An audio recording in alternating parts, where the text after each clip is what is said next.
Tapi ternyata ada maksud. Apa sih tujuan Allah menjadikan dunia ini sebagai tempat ujian?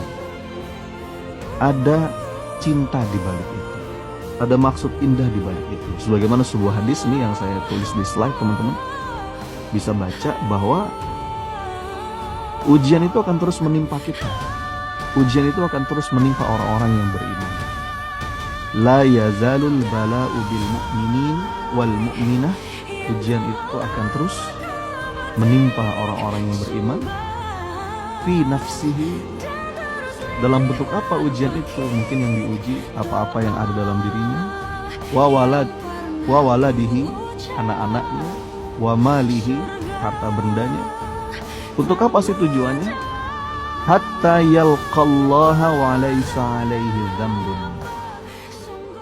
Sampai orang-orang yang beriman itu bertemu kepada Allah tanpa ada dosa. Masya Allah. Teman-teman, indah gak sih? Indah banget ya. Jadi, untuk inilah dunia Allah ciptakan sebagai tempat ujian. Yang dengan ujian itu, salah dan dosa kita bisa terhapus. Hatta yalqallaha wa laysa alaihi dzambun. Sampai kita nanti kembali kepada Allah, sudah bersih gitu ya, tanpa ada dosa. Maka, dunia itu tempat ujian, betul. Tapi dengan ujian itu, akan mendidik jiwa kita. Dengan ujian itu, akan mensucikan kita dari dosa, kemaksiatan, salah. Ujian itu akan membuat kita dapetin ganjaran pahala yang bahkan mungkin gak kebayang di akhirat nanti. Ujian itu memurnikan tauhid kita, menautkan hati kita kepada Allah. Iya. Makanya kata para ulama, seandainya di dunia ini kita tidak merasakan musibah, ujian, kondisi yang berat, maka nanti kita akan datang di hari kiamat dalam keadaan bangkrut, dalam keadaan pailit. Oh, gimana enggak? Kira-kira siapa di sini yang lebih yakin amal solehnya lebih banyak daripada amal salahnya? Kayaknya masih jauh dari ideal ya. Semantap-mantapnya kita berusaha meningkatkan amal soleh, kayaknya dosa masih jauh lebih banyak gitu ya. Bapak Ibu, teman-teman yang dirahmati Allah,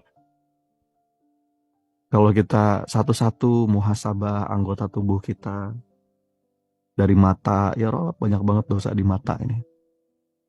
Lebih banyak mana kira-kira kita menggunakan mata ini untuk membuka Quran, ya, berusaha melihat kebesaran Allah, ikut Zoom seperti ini, atau dibandingkan menggunakan mata kita untuk kesia-siaan bahkan dosa. Mulut kita lebih sering mana kira-kira kita ngucapin yang baik-baik, zikrullah, menyebut nama Allah, atau kita gunakan mulut ini untuk hal yang sia-sia bahkan dosa.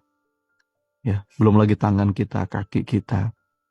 Jadi kata para ulama itu, seandainya bukan karena musibah-musibah yang kita rasakan di dunia, seandainya bukan karena ujian-ujian yang kita rasakan di dunia, maka nanti kita akan kembali kepada Allah dalam keadaan bangkrut, kita akan kembali kepada Allah dalam keadaan pailit.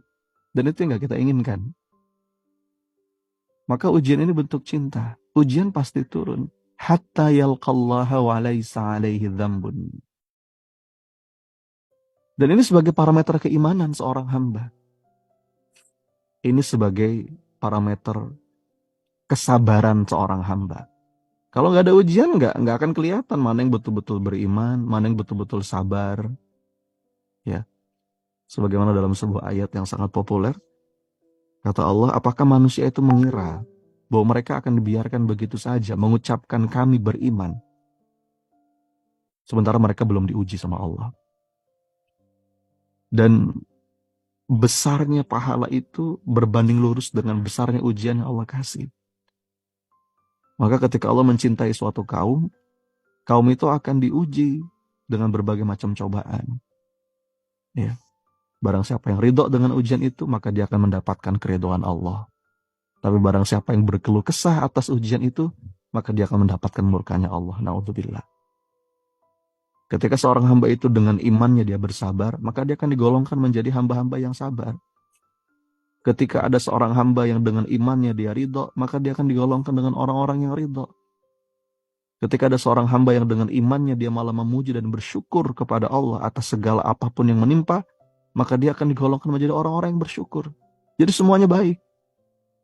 Ajaban li amril mu'min, inna amrahu kullahu khair. Semuanya baik. Maka kenapa kita harus punya yang namanya mental resilience ini, teman-teman? Agar kita tangguh. Dan landasannya iman. Allah lagi dihapus kok dosanya sama Allah. Hatta yalqallaha wa laysa alaihi dzambun.